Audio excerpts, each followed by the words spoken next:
किताबें करती हैं बातें।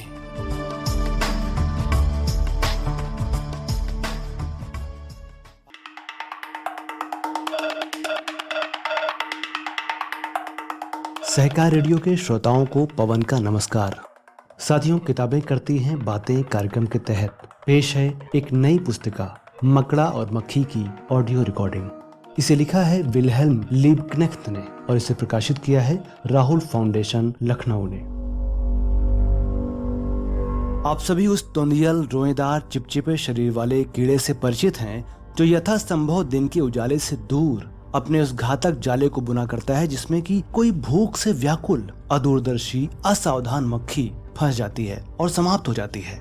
ये भद्दा जानवर जिसकी आंखें गोल और चमकीली हैं तथा जिसके लंबे पतले पैर सामने की ओर मुड़े होते हैं, जिससे शिकार पकड़ने और उसे घोंट कर मारने में उसे काफी आसानी होती है, ये दुष्ट भद्दा जानवर ही मकड़ा है।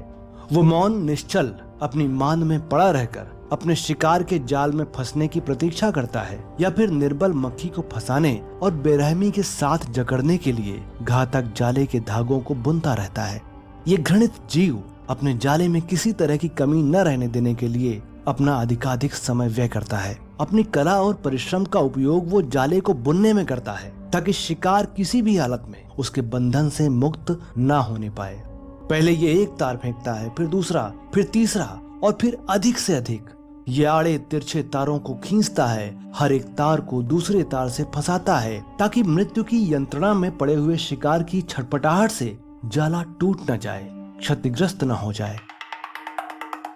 आखिर जाला तैयार हो जाता है, जाल बिछ जाता है, बच निकलने की कोई राह नहीं है। मकड़ा अपनी मांद में चला जाता है और किसी सीधी सादी मक्खी का इंतजार करता है जो भूख से व्याकुल होकर भोजन की तलाश में जाले के पास पहुंचती है। अधिक इंतजार नहीं करना पड़ता, मक्खी जल्द ही आ जाती है। अपनी खोज में इधर उधर भटकते हुए बेचारी अचानक सामने फैले हुए तारों से टकराती है, उनमें बुरी तरह उलझ जाती है। वो जकड़न से छूटना चाहती है पर हार जाती है। जैसे ही मकड़ा अपने शिकार को फंसा हुआ देखता है वैसे ही वो अपनी मांद से निकल आता है और रक्त पिपासु आकृति में अपने मुड़े हुए पंजों के साथ धीरे धीरे आगे बढ़ता है। जल्दी करने की आवश्यकता नहीं है। वो भयानक जीव अच्छी तरह जानता है कि एक बार फंस जाने के बाद अभागा कीड़ा बचकर नहीं जा सकता। वो समीप आता है, अपनी उभरी हुई भाव शून्य आंखों से अपने शिकार को घूरता है और उसका लेखा जोखा लेता है। उसका शिकार भयभीत हो जाता है। अपने ऊपर मंडराते संकट को देखकर मक्खी कांपने लगती है। जकड़े हुए धागों से अपने को मुक्त करने के लिए वो प्रयास करती है। छुटकारा पाने की चाह में उसकी सारी शक्ति बेकार कोशिशों में खत्म हो जाती है। अपने प्रयासों में विफल निराश मक्खी को जाला और अधिक कसकर दबोचता है। मकड़ा और करीब आता है। मकड़े के जाले से छुटकारा पाने की हर कोशिश में मक्खी और अधिक मजबूत महीन धागों में उलझ जाती है, नए तारों में फंस जाती है। अंत में विरोध करने की सारी शक्ति खोकर थकान से चूर हाफती हुई वो अपने शत्रु विजेता डरावने मकड़े के चंगुल में फंसी उसे दया की आशा करती है। तब ये भयानक जीव अपने रोएदार पैरों को फैलाता है और मक्खी को अपने जानलेवा चंगुल में कस लेता है। इसके बाद वो अपने कमजोर शिकार के भय से कांपते हुए शरीर को काटता है, चूसता है और निचोड़ता है। एक बार, दो बार, तीन बार वो तब तक घाव करता है जब तक उसकी खूनी प्यास बुझ नहीं जाती। तब वो मक्खी को रख छोड़ता है जो बिल्कुल मर नहीं गई है। वो लौट कर आता है और फिर खून चूसता है। इस प्रकार वो तब तक आता जाता रहता है जब तक कि वो मक्खी का सारा रक्त तथा पौष्टिक रस चूस नहीं लेता और उस अभागी मक्खी को पूरी तरह से खोखला नहीं कर देता। कभी कभी बेचारी मक्खी की मौत आने में काफी लंबा समय लग जाता है, लेकिन जब तक मक्खी के शरीर, उसकी मुर्दा सी देह में कुछ भी रक्त रहता है जिसे चूसा जा सके, तब तक उसे यह पिशाच अपनी आंखों से ओझल नहीं होने देता। यह अपने शिकार का प्राण देता है, अपनी शक्ति बढ़ाता है, इसका रक्त पीता है और इसे फेंक देता है। जब इसमें कुछ भी शेष नहीं रह जाता तब बेचारी मक्खी मरी हुई, चूसी हुई, सूखी तिनके से भी हल्की जाले से बाहर फेंक दी जाती है। हवा का पहला झोंका आता है और उसे बहुत दूर उड़ा ले जाता है और इस तरह सब कुछ समाप्त हो जाता है। मकड़ा मान में संतुष्ट होकर लौट आता है। वो अपने से और जग से बहुत खुश है। उसे प्रसन्नता इस बात की है कि दुनिया में अब भी शरीफ लोगों का गुजारा हो सकता है। शहरों और गांवों के मजदूरों और मेहनतकशों, तुम ही मक्खी हो जिसे चूसा और कुचला जाता है, तुम्हें ही निगला जाता है और तुम्हारे ही खून पर आने लोग जीवित हैं। ऐ गुलाम लोगों, उत्पीड़ित जनगणों और औद्योगिक मजदूरों, बुद्धिजीवियों, कांपती हुई युवा कुमारियों और अपने अधिकारों के लिए लड़ने में हिचकिचाने वाली कमजोर पददलित पीड़ित नारियों, सैनिकों और जंगखोरों के भाग्यहीन शिकारों, तुम सब लोग जो गरीब और दुखी हो, तुम सबको तब उठाकर फेंक दिया जाता है जब तुम में चूसने के लिए कुछ नहीं रह जाता। तुम जो सब कुछ पैदा करते हो, तुम जो देश के दिल, दिमाग और जीवन शक्ति हो, और तुम सब जिन्हें अपने मालिक का आज्ञाकारी बनकर किसी कोने में चुपचाप एक दुखद मौत मरने के सिवा और कोई अधिकार प्राप्त नहीं है, जबकि तुम्हारा खून, पसीना और मेहनत, चिंतन और जीवन का इस्तेमाल ही इन्हें धनवान और शक्तिशाली बनाता है। ये हैं तुम्हारे मालिक, उत्पीड़क और बेरहम घिनौने मकड़े। मकड़ा है मालिक, पूंजीपति, शोषक, सट्टेबाज, धनवान, भ्रष्टाचारी, धर्मगुरु, महंत, हर तरह के परजीवी, हरामखोर, निरंकुश, जिनके दबाव में हम तड़पते हैं, कष्ट झेलते हैं, जन विरोधी कानून बनाने वाले जो हमें परेशान करते हैं, दुष्ट अत्याचारी जो हमें गुलाम बनाते हैं, वे सभी मकड़े हैं जो दूसरों के ऊपर जीवित रहते हैं, जो हमें पैरों से रौंदते हैं, जो हमारी तकलीफों की खिल्ली उड़ाते हैं और हमारे बेकार होते प्रयासों को देखकर मुस्कुराते हैं। मक्खी गरीब, मजदूर और मेहनतकश है, जिसे मालिक द्वारा बनाए गए बेरहम कानूनों के आगे झुकना पड़ता है, क्योंकि बेचारा मजदूर साधनहीन होता है और उसे अपने परिवार के लिए रोटी की व्यवस्था भी करनी पड़ती है। बड़े उद्योगों का मालिक मकड़ा है, जो हर मजदूर से प्रतिदिन हजारों लाखों रुपए का मुनाफा कमाता है और मजदूर को 12 से 14 घंटे प्रतिदिन काम के एवज में थोड़े से रुपए पेट पालने के लिए देता है। मक्खी खान में काम करने वाला मजदूर है, जो अपना जीवन खान के दम घोटने वाले वातावरण में काम करके मिटा देता है, जो धरती के गर्भ से खनिज निकालता तो है पर उसे अपने उपयोग में नहीं ला सकता।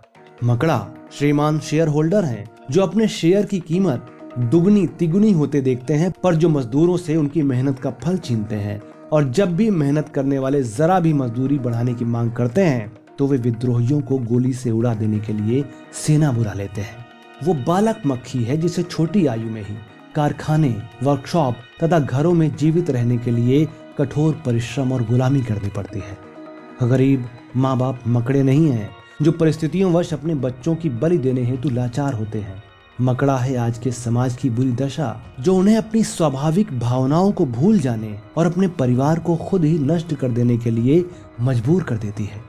मक्खी जनता की वो सुशील कन्या है जो ईमानदारी से अपनी जीविका कमाना चाहती है, लेकिन उसे तब तक काम नहीं मिलता जब तक वो अपने मालिक या फैक्ट्री मैनेजर की कुत्सित इच्छाओं के आगे अपने को समर्पित नहीं कर देती, जो उसका उपभोग करता है। और तब कलंक से बचने के लिए, जो कभी कभी बच्चे के बोझ के साथ होता है, उसे हृदयहीनता के साथ तथा निर्ममता के साथ नौकरी से निकाल बाहर करता है।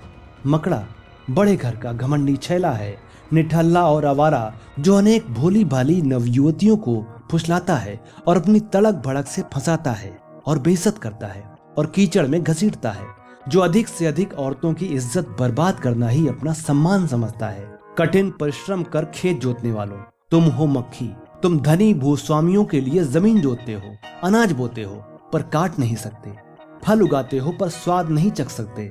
मकड़े देश के वे महानुभाव हैं जो गरीब किसानों, मेहनतकशों, दैनिक मजदूरों को बिना एक क्षण आराम लिए काम करने को विवश करते हो, ताकि वे अपना जीवन विलासिता और शान शौकत के साथ बिता सकें, जबकि वे लगान की दर प्रत्येक वर्ष बढ़ाते जाते हैं और ईमानदारी के साथ किए गए परिश्रम की कीमत बलपूर्वक घटाते जाते हैं।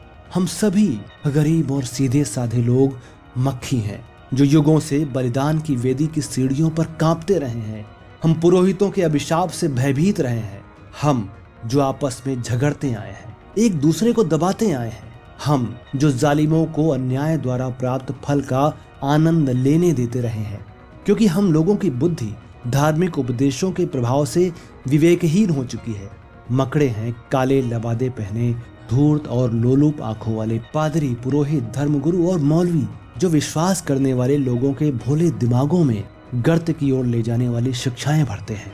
उनमें आज्ञाकारी तथा सेवक बने रहने की भावना का पोषण करते हैं, जो आत्मा को विषैला बनाते हैं और सारे देश को बर्बाद कर देते हैं, जैसा कि पोलैंड में हुआ। थोड़े में कहा जाए तो वे सारे लोग मक्खी हैं जो दलित हैं, शोषित हैं, सताए हुए हैं, जबकि मकड़ा नीच, सट्टेबाज, निरंकुश, तानाशाह या जिसे हम किसी भी नाम से पुकारें, हर घृणा करने योग्य वस्तु की तरफ ये इशारा है। कभी ये मकड़ा बड़े बड़े भवनों, सामंती राजमहलों और जागीरों में अपना जाला बुनता था। अब ये बड़े बड़े औद्योगिक नगरों तथा वर्तमान समय के धनी इलाकों को अपने लिए चुनना पसंद करता है। मुख्यतः आप इन्हें बड़े शहरों में पाते हैं, परंतु वो छोटे शहरों और गांवों में भी निवास करता है। वो प्रत्येक स्थान पर रहता है। वो ऐसे हर स्थान पर रहता है जहां शोषण पनपता है, जहां मेहनतकश, निर्धन सरवारा, छोटा कामगार, दैनिक मजदूर और छोटा किसान उधार के बोझ से दबे हुए इन थैलीशाहों के असीम लोभ और निष्ठुरता के शिकार रहते हैं। जहां कहीं भी हो, शहर या गांव में, हर जगह पर हम इन बेचारे कीड़ों को अपने शत्रुओं के जाल में फंसा पाते हैं, निकलने की बेकार कोशिशों में लगे हुए। हम देखते हैं कि किस प्रकार वे खोखले होते हैं, मंद पड़ते हैं और मर जाते हैं। सदियों से निर्बल, भयभीत मक्खी और रक्त लोलुप बेरहम मकड़े के झगड़ों में कितनी दुखद घटनाएं घट चुकी हैं। यह दुख, पीड़ा तथा क्लेश का रक्त रंजित इतिहास है। इसे फिर क्यों दोहराया जाए? जो बीत गया वो मर चुका है। हम आज और आने वाले कल की बात करें। हमें मक्खी और मकड़े के इस संघर्ष को ध्यान पूर्वक देखना चाहिए, इनकी अंदरूनी बातों को समझना चाहिए। शत्रुओं ने जो जाले हमें दबोचने के लिए बनाए हैं, हमें उनकी चाल समझना चाहिए, उनकी साजिशों से सतर्क रहना चाहिए। सबसे बड़ी बात यह है कि हम सब एक हों। अलग अलग हम काफी कमजोर हैं उस जाले को तोड़ने के लिए जिसने हमें फंसा रखा है। हम अपनी बेड़ियों को तोड़ डालें, अपने शत्रुओं को गुप्त स्थानों से खींच लाएं और हर जगह पर तर्क बुद्धि का प्रकाश फैलाएं, ज्ञान का विस्तार करें, ताकि भविष्य में ये निकृष्ट जीव अंधकार में अपनी चालें न चल सके। मक्खियों, यदि तुम चाहो, तुम में इरादा हो, तो तुम अजेय हो सकती हो। यह सच है कि मकड़े आज भी शक्तिशाली हैं, परंतु उनकी संख्या बहुत कम है। मक्खियों, यद्यपि तुम दुर्बल और तुच्छ हो, फिर भी तुम संख्या में एक पूरी फौज के बराबर हो। तुम ही जीवन हो, तुम ही संसार हो। केवल यदि तुम चाहो, यदि तुम एकताबद्ध हो जाओ, तो तुम सिर्फ एक झोंके से, अपने पंखों की फड़फड़ाहट से सारे भयानक तारों को तोड़ सकती हो। उन उजालों को तहस नहस कर सकती हो जिनमें तुम कैद हो, जहां तुम हताश होकर लड़ती हो और भूख से मर जाती हो।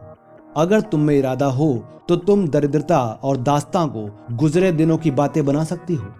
इसलिए चाहना सीखो, इरादा करना सीखो।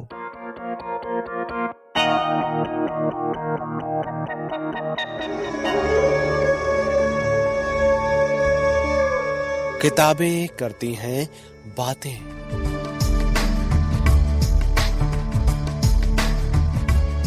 आवाज की तरंगों पर मेहनतकश जनता का साहित्य।